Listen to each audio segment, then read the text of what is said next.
कल और परसों 20 और 21 सितंबर को हम सबने एक नया इतिहास बनते देखा है और हम सबका सौभाग्य है कि इतिहास बनाने का अवसर कोटि कोटि जनों ने हमें दिया है। आने वाली अनेकों पीढ़ियों तक इस निर्णय की चर्चा होगी, इस दिवस की चर्चा होगी। मैं पूरे देश को नारी शक्ति वंदन अधिनियम संसद के दोनों सदनों में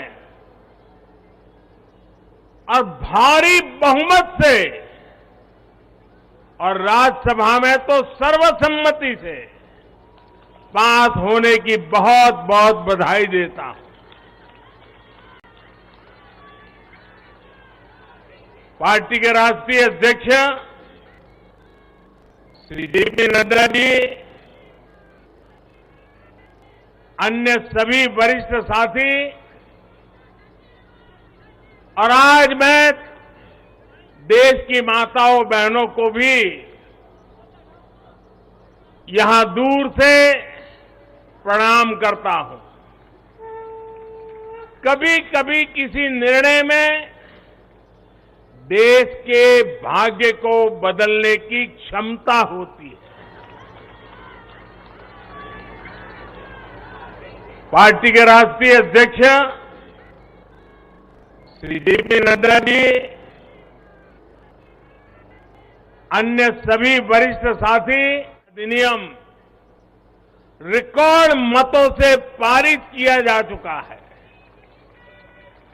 जिस बात को देश को पिछले कई दशकों से इंतजार था, वो सपना अब सच हुआ है। ये पूरे देश के लिए बहुत ही खास समय है। ये भाजपा के हर एक कार्यकर्ता के लिए भी बेहद खास दिन है। आज हर नारी का आत्मविश्वास, हर नारी का आत्मविश्वास आसमान छू रहा है। पूरे देश की माताएं, बहनें और बेटियां आज खुशी मना रही हैं, हम सबको आशीर्वाद दे रही है। साथियों, कोटि कोटि माताओं बहनों के सपने को पूरा करने का सौभाग्य हमारी भाजपा सरकार को मिला है और इसलिए राष्ट्र को सर्वप्रथम मानकर चलने वाली पार्टी के रूप में, भाजपा कार्यकर्ता के रूप में, मैं एक जिम्मेदार नागरिक के रूप में, ये हमारे लिए बहुत बड़ा दिन होने का गर्व अनुभव कर रहे हैं। नारी शक्ति वंदन अधिनियम ये कोई सामान्य कानून नहीं है। ये नए भारत की नई लोकतांत्रिक प्रतिबद्धता का उद्घोष है। ये अमृतकाल में सबका प्रयास से विकसित भारत के निर्माण की तरफ बहुत बड़ा, बहुत मजबूत कदम है। महिलाओं का जीवन स्तर सुधारने के लिए, क्वालिटी ऑफ लाइफ बेहतर करने के लिए विमेन लेड डेवलपमेंट का नया युग देश में लाने की जो गारंटी मोदी ने दी थी, ये उसका प्रत्यक्ष प्रमाण है। मेरे देश की हर माता, बहन और बेटी को नारी शक्ति वंदन अधिनियम के लिए मैं फिर से बहुत बहुत बधाई देता हूं। मेरे परिवारजनों, लोकतंत्र में महिलाओं के लिए इस कानून से बीजेपी महिलाओं की भागीदारी से के लिए 3 दशक से प्रयास कर रही थी। यह हमारा कमिटमेंट था और आज हमने उसे पूरा कर दिया है।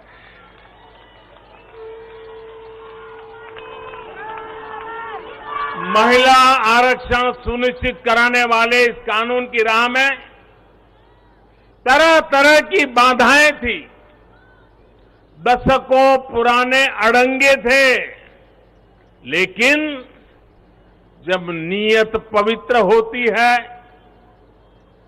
प्रयासों में पारदर्शिता होती है, तो परेशानियों को पार करके भी परिणाम लाती है। ये भी अपने आप में एक रिकॉर्ड है कि इस कानून को सदन में इतना व्यापक समर्थन मिला। नए संसद भवन में पक्ष विपक्ष की सीमाओं से ऊपर उठकर करीब करीब सबने इसके पक्ष में वोट दिया।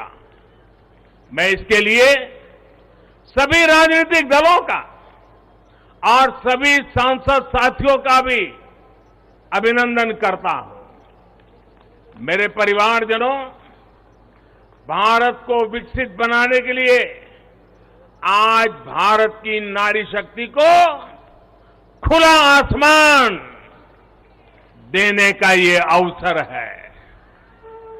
आज देश माताओं, बहनों, बेटियों के सामने आने वाली हर अड़चन को दूर कर रहा है। इसी सोच के साथ बीते 9 वर्षों में हमने माताओं, बहनों से जुड़ी हर बंदिशों को तोड़ने का प्रयास किया है। हमारी सरकार ने एक के बाद एक ऐसी योजनाएं बनाई हैं, ऐसे कार्यक्रम शुरू किए हैं जिससे हमारी बहनों को सम्मान, सुविधा, सुरक्षा और समृद्धि का जीवन मिले। हमने बहनों, बेटियों के जीवन चक्र से जुड़ी हर समस्या को दूर करने पर पूरी गंभीरता से ध्यान दिया है। गर्भावस्था के दौरान शिशु को पौष्टिक खाना मिले, इसके लिए हमने मातृ वंदना योजना चलाई। महिलाओं के बैंक खाते में पैसे भेजने शुरू किए। माता मृत्यु को रोकने के लिए, नवजात बच्चों की रक्षा के लिए हमने शिशु का जन्म अस्पताल में ही कराने का बहुत बड़ा अभियान चलाया। बेटी को कोख में ही न समाप्त कर दिया जाए, इसके लिए हमने बेटी बचाओ बेटी पढ़ाओ जैसे जन आंदोलन भी शुरू किए। आज वर्षों बाद देश में जनसंख्या के आधार पर महिला पुरुष के अनुपात में सुधार आया है। इसी तरह शौचालय न होने की वजह से बेटियां स्कूल न छोड़े, इसके लिए हमने करोड़ों शौचालय बनाए। बेटी की शिक्षा जारी रहे, इसके लिए हमने सुकन्या समृद्धि योजना में ज्यादा ब्याज का प्रावधान किया। बेटी को रसोई में लकड़ी का धुआं ना सहना पड़े, इसके लिए उज्ज्वला का गैस कनेक्शन दिया। बेटी को पानी के इंतजाम में परेशान होना न पड़े, इसके लिए हमने हर घर पाइप से पानी देने की योजना शुरू की। मेरे परिवारजनों, हर मां बाप का सपना होता है कि उसकी प्यारी बेटी बिना बाधा के जीवन बिताए, जीवन में आगे बढ़े। एक परिवार के सदस्य की तरह हमारी सरकार ने बेटी के हर सुख की चिंता की है, हर बाधा दूर करने की कोशिश की है। बेटी को अंधेरे में न रहना पड़े, इसके लिए हमने सौभाग्य योजना से मुफ्त बिजली कनेक्शन दिया। बेटी पैसे की कमी की वजह से अपनी बीमारी छिपाए नहीं, इसलिए हमने उसे 5 लाख रुपए तक के मुफ्त इलाज की सुविधा दी। बेटी की या घर की संपत्ति पर भी अधिकार हो, इसके लिए पीएम आवास के घरों में उसे संयुक्त भागीदारी दी। गृहिणी को अपनी बचत अनाज के डिब्बे में ना रखनी पड़े, इसके लिए जनधन योजना के तहत करोड़ों महिलाओं के बैंक खाते खोले। मेरे परिवारजनों, बेटी रोजगार कर सके, स्वरोजगार कर सके, इसके लिए हमने बिना गारंटी मांगे लोन देने वाली मुद्रा योजना शुरू की। वो मां बनने के बाद भी अपनी नौकरी जारी रख सके, इसके लिए हमने मातृत्व अवकाश में वृद्धि की। बेटी अगर सैनिक स्कूल जाना चाहती है तो उसके लिए हमने सैनिक स्कूल के द्वार खोल दिए। बेटी अगर सेना में अफसर बनना चाहती है तो हमने तीनों सेनाओं में बेटियों के लिए नए रास्ते बना दिए। गांव की बहनों को कमाई के अवसर मिले, इसके लिए हमने 9 करोड़ से ज्यादा बहनों तक सेल्फ हेल्प ग्रुप का विस्तार किया और उन्हें मिलने वाली सहायता को भी बढ़ाया। इस साल लाल किले से मैंने देश में 2 करोड़ लखपति दीदी बनाने और सेल्फ हेल्प ग्रुप की महिलाओं को ड्रोन देने की योजना का भी ऐलान किया है। साथियों, सामाजिक स्तर पर भी 3 तलाक जैसी जिन कुरीतियों के कारण महिलाओं पर अत्याचार होते थे, हमने कानून बनाकर उन्हें रोका है। हमारी करोड़ों मुस्लिम बहनों को आज 3 तलाक की अमानवीय प्रथा से सुरक्षा मिली है। वो महिलाएं भी अब अपने अधिकारों के लिए आगे आ रही है। मेरे प्यारे परिवारजन, महिला आरक्षण के लिए इतने दशकों से कोशिश तो हो रही थी, लेकिन मैं आपसे जानना चाहता हूं, 3 दशक से बात हो रही थी, नहीं हो पा रहा था, आज ये संभव हुआ है। मैं जरा आपसे पूछना चाहता हूं, ये संभव कैसे हो पाया? ये कैसे संभव हो पाया? ये कैसे संभव हो पाया?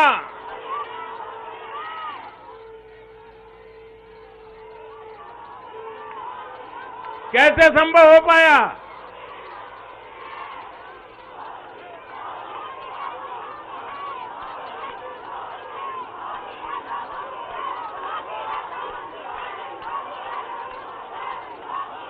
अब मैं आपके जवाब को जरा ठीक करता हूं। ये मोदी ने नहीं, ये आपने किया है, करोड़ों देशवासियों ने किया है। और ये कैसे किया है?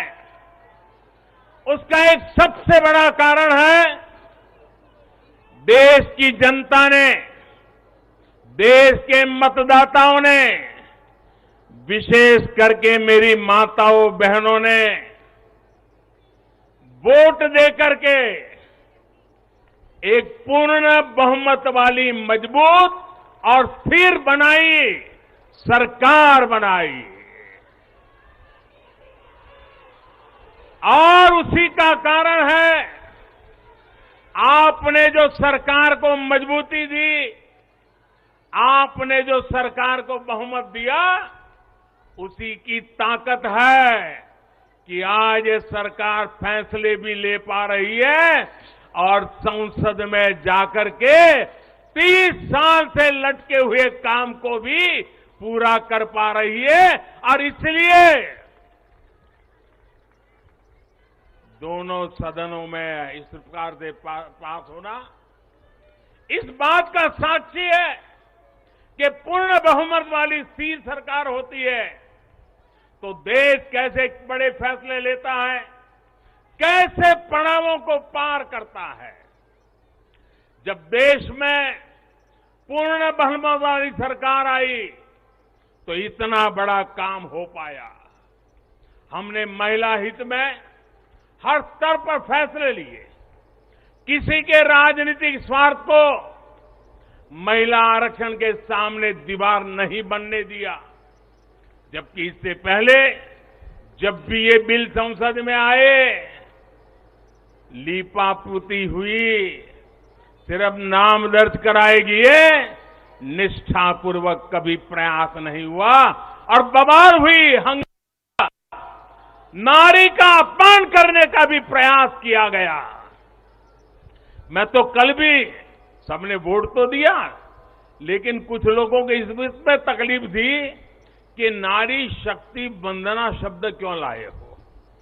क्या इस देश की नारी को वंदन करना चाहिए कि नहीं करना चाहिए?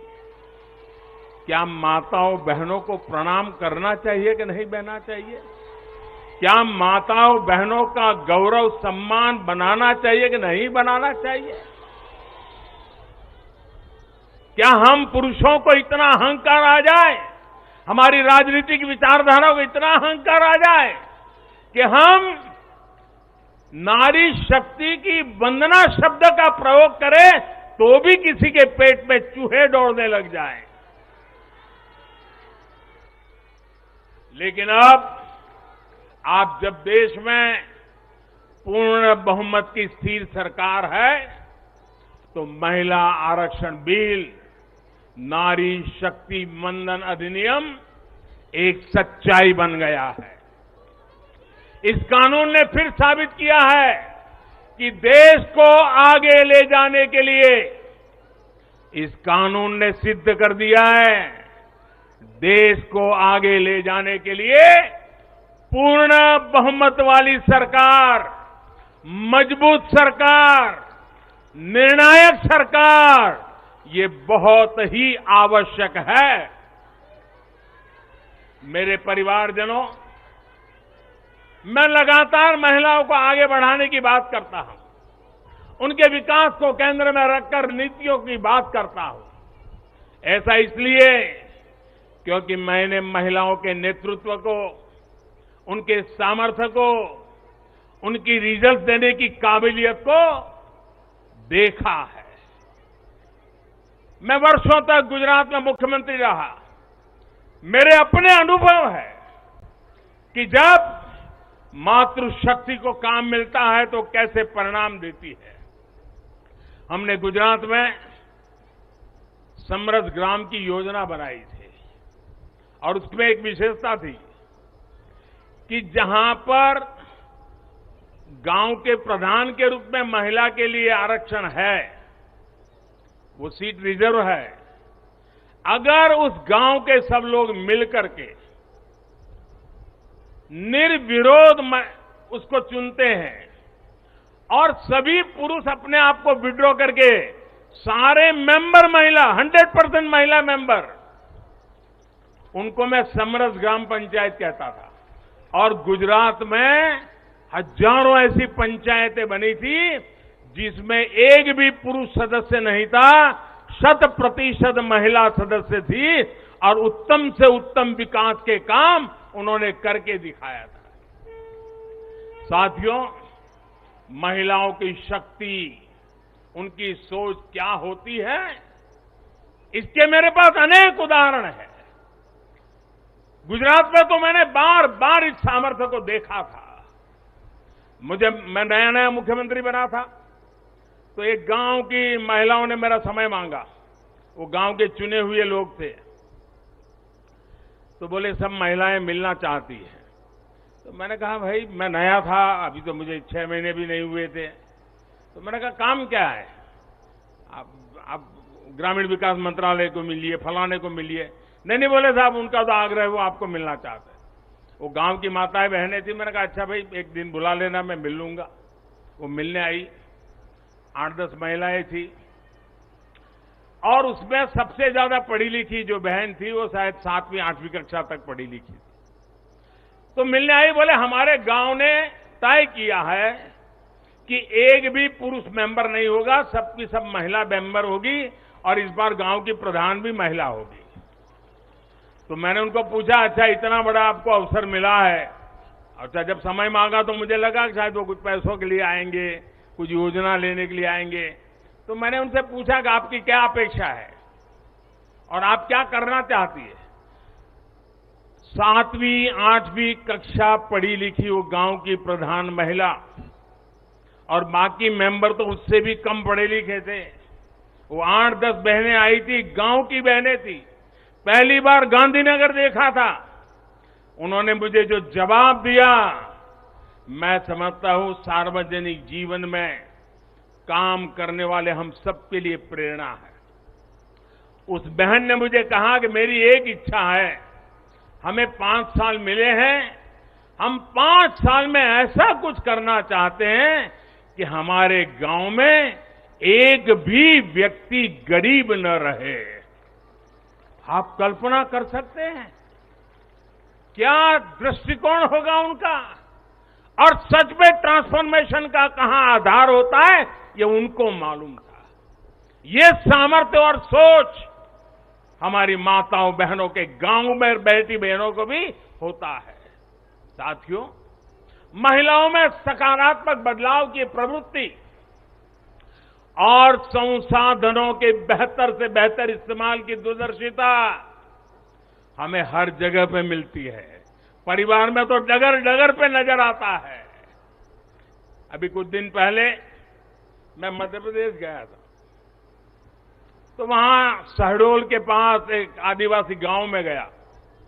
तो सभी आदिवासी बहनों को बुलाया था, लेकिन विशेषता यह थी कि उसमें 100 से ज्यादा लखपति दीदी आई थी। आदिवासी बेटियां, लखपति दीदी। तो मैंने उनसे संवाद किया। एक बहन ने जो मुझे बताया वो वाकई हम सोच सकते हैं कि उनका सामर्थ्य कितना है।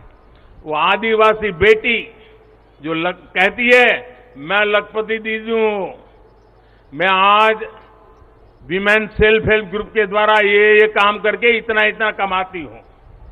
तो मैंने पूछा इतना पैसा कमाने लगी तो करती क्या हो? एक आदिवासी महिला मुझे कह रही है, ये दिल्ली की महिलाओं के लिए भी आश्चर्य होगा। वो कहती है कि मेरे पति साइकिल पे जाते थे काम करने के लिए, रोजगार ढूंढने के लिए साइकिल पे जाते थे। मैं लखपति दीदी बन गई तो मैं उनके लिए स्कूटी ले आई। देखिए आत्मविश्वास। वो कह रही है मैं मेरे पति के लिए स्कूटी ले आई। फिर बोले मुझे पता चला कि मुझे बैंक से लोन मिल सकती है। तो मैंने सोचा कि मैं लोन से ट्रैक्टर ले लूं। बोले मैंने लोन से ट्रैक्टर लिया और मेरे पति को स्कूटी लेकर के मैंने उनको बदले में ट्रैक्टर दे दिया। और मेरे पति ट्रैक्टर लेकर के अगल बगल के गांव में खेती के लिए लोगों की सेवा के लिए जाते हैं और कमाई करते हैं। और बोले अब तो मेरी स्थिति है कि मैं कुछ ही महीनों में वो ट्रैक्टर की लोन भी वापस कर दूंगी। यानी एक मेरी आदिवासी बहन लखपति दीदी की क्या विजन होता है, कल्पना होती है। अभी 1-2 महीने पहले मैं उनसे बात करके आया। साथियों, मुझे कहना यही है कि नारी शक्ति मंदन अधिनियम देश के भाग्य को बदलने का काम करेगा। और उसके पीछे मेरा जो ये अनुभव है, इसके कारण मेरा विश्वास अनेक गुना बढ़ गया है। नारी जब कोई भी जिम्मेदारी संभालती है तो उस संकल्प को सिद्ध तक ले जाने के लिए वो जी जान से जुट जाती है। इस कानून का सबसे बड़ा लाभ यह होगा कि ये कानून देश की नारी शक्ति में बहुत बड़ा विश्वास पैदा करेगा। देश के लिए काम करने का जज्बा, भारत को आगे बढ़ाने की जो शक्ति है वो कई गुना बढ़ जाएगी। आप गुजरात के डेयरी उद्योग को मैं भली बात ही जानता हूं। ये अमूल वगैरह इतने बड़े बड़े नाम सुनते हैं ना, उसके मूल में सभी महिलाएं हैं जो पशुपालन का काम करती है, दूध के व्यापार का काम करती है, और आज डेयरी को अरबों खरबों का व्यापार उन्होंने बना दिया है। हम लोग लिज्जत पापड़ जानते हैं, आदिवासी महिलाओं ने शुरू किया हुआ प्रकल्प आज मल्टीनेशनल कंपनियों को टक्कर मारने वाला लिज्जत पापड़, ये हमारी नारी शक्ति का परिचय देता है। ऐसा हर राज्य में आपको मिलेगा।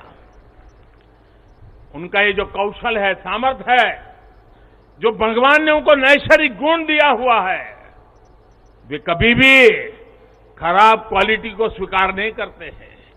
हो सके उतना अच्छा करना, अच्छे ढंग से करना, ये सामर्थ्य होता है। और ये शक्ति जब राष्ट्र निर्माण में सक्रिय होती है, तब राष्ट्र कितना आगे बढ़ सकता है, इसका हम अंदाज लगा सकते हैं। महिलाओं के इसी कौशल का, उनकी लीडरशिप का उपयोग अब आने वाले दिनों में देश को होने वाला है। हमारी संसद में भी नारी शक्ति का महत्व दिखा है। सारे दलों को इस बिल का समर्थन करना पड़ा है। आप मान लीजिए यही लोग हैं जो पहले बिल फाड़ा करते थे, आज उनको बिल को समर्थन करना क्यों पड़ा? क्योंकि देश भर में पिछले 10 साल में महिला एक शक्ति बनकर के उभरी है, और हमने संसद में पहुंचने से पहले देश में सामर्थ्य जुटा दिया ताकि संसद में कोई हिल न पाए। इसका पूरा प्रबंध करके हम सदन में गए। ये आप ही के सामर्थ्य पर भरोसा करके मैं गया था, ये आप ही की शक्ति पे भरोसा करके मैं गया था, और आपकी शक्ति ने रंग दिखा दिया कि सभी राजनीतिक दलों को इस काम में जुड़ना पड़ा। मेरे परिवारजनों, आज परिवार से लेकर पंचायत तक, इकोनॉमी से लेकर एजुकेशन और एंटरप्रेन्योरशिप तक, हमारी बहन बेटियां हर क्षेत्र में अभूतपूर्व काम कर रही है। भारत को चांद तक पहुंचाने में महिलाओं की बहुत बड़ी भूमिका रही है। आज हमारे स्टार्टअप्स हो, सेल्फ हेल्प ग्रुप्स हो, या स्वच्छता जैसे सामाजिक अभियान हो, महिलाओं की भागीदारी और भूमिका देश की ताकत बन रही है। देश ने संकल्प लिया है कि जब हम आजादी के 100 वर्ष पूरे करें, तब तक हम भारत को विकसित बना करके ही रहेंगे, एक डेवलप कंट्री बना करके रहेंगे। इसमें देश की जो आधी आबादी है, उसकी सक्रिय भागीदारी और नेतृत्व के साथ सक्रिय भागीदारी, निर्णयों में बराबरी का हिस्सा, ये इस सपने को साकार करने का बहुत बड़ा फोर्स बनने वाला है। मेरे परिवारजनों, नया और आधुनिक संसद भवन और उसमें आधी आबादी का बढ़ता हुआ प्रतिनिधित्व, ये नई व्यवस्थाओं का सूत्रपात करेगा। मुझे विश्वास है कि देश की नारी शक्ति नई और स्वस्थ संसदीय परंपराओं का भी सृजन करेगी। और इसी विश्वास के साथ आप सब इतनी बड़ी तादाद में आकर के मुझे आशीर्वाद दिए। भारत की संसद के इतने बड़े महत्वपूर्ण निर्णय को माताओं बहनों ने संवारा, और मुझे खुशी तो तब हुई जब इसको प्रधानमंत्री आवास मिला है, वो बहन मुझे आकर के आशीर्वाद दे रही है। जिसको उज्ज्वला का गैस मिला है, वो झुग्गी झोपड़ी में जिंदगी गुजारा कर चुकी बहन मुझे आशीर्वाद दे रही है, तब मेरा पक्का विश्वास और मजबूत हो जाता है। और इसलिए मैं फिर एक बार आप सबको अनेक शुभकामनाएं देता हूं। ये नारी शक्ति वंदन अधिनियम, उसको गांव गांव घर घर पहुंचाना हम सबका दायित्व है, और इस सामर्थ्य को और तेजी से आगे बढ़ाएं। इसी एक अपेक्षा के साथ सभी माताओं बहनों को प्रणाम करते हुए मेरी वाणी को विराम देता हूं। मेरे साथ पूरी शक्ति से बोलिए, भारत माता की।